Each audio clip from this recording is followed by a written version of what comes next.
جی بھائی بتائیے اب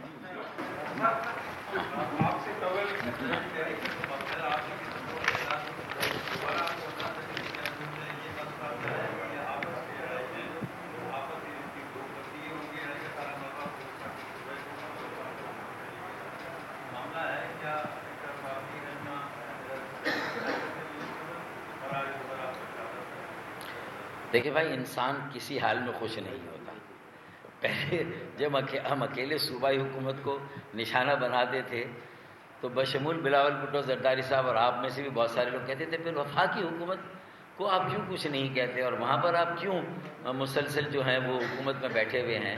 تو آج تو میں نے ایک ایسی بات کی نا جس پہ آپ کو تھوڑا سا خوش ہونا چاہیے، تھوڑا سا مطمئن ہونا چاہیے۔ ہم نے اپنی توپوں کا رخ تھوڑا سا نہیں بلکہ اچھا خاصا وفاق کی طرف بھی کیا ہے، اور انہیں ضامن گواہ اور اس معاہدے پر عمل درآمد کے لیے انوائٹ کیا ان کی توجہ کو۔ آئیں 4-5 دن وزیر اعظم صاحب بیٹھے، اگر نہیں بیٹھتے ان ساری باتوں پہ 4 جو انہوں نے براہ راست ہمارے ساتھ معاملات طے کیے ہیں، اور 4 کے علاوہ جو باقی 18 ہے جن میں وہ خود ضامن گواہ ہیں، اس پر عمل درآمد کرائیں۔ اگر نہیں ہوتا ہے تو پھر ہم فیصلہ کرتے ہیں۔